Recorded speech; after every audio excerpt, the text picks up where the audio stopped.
Hi, it's Hans at happierman.com. Today's topic is easier financial fitness.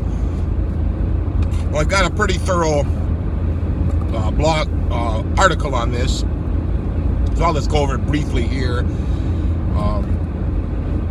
The first thing you want to do is have $1,000 in cash where you can easily get to it.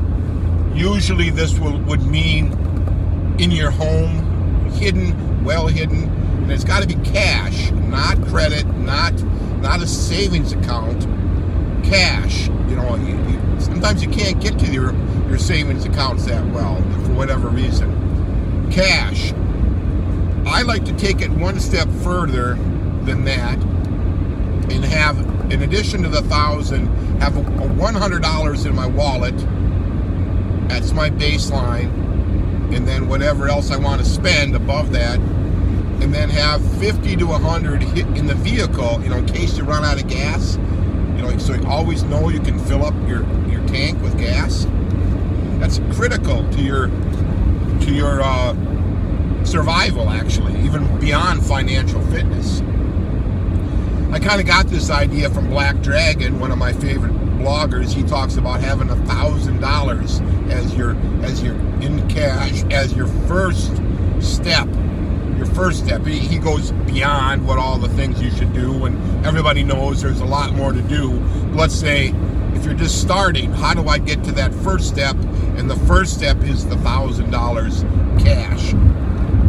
The second step, and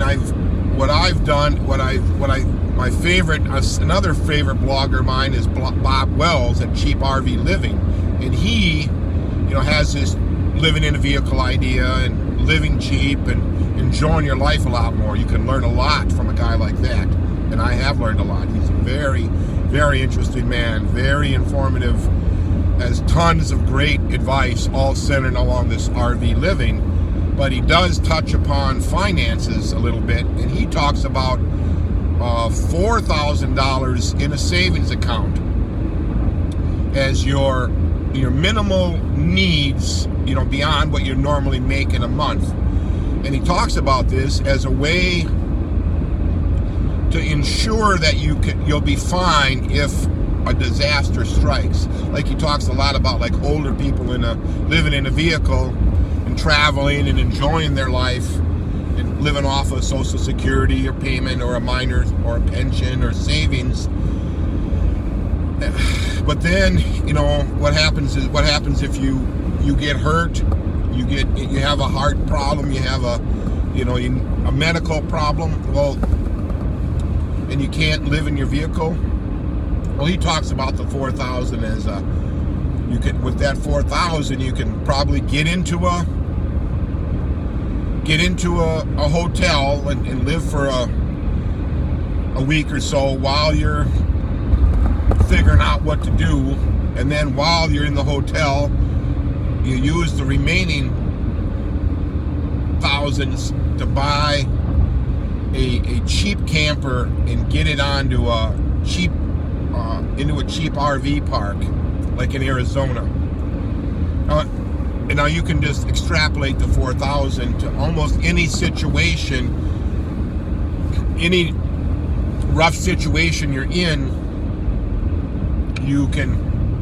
That $4,000 will be quite handy for you, quite handy. That's easy financial fitness. First get the $1,000 and then be beating down your debts.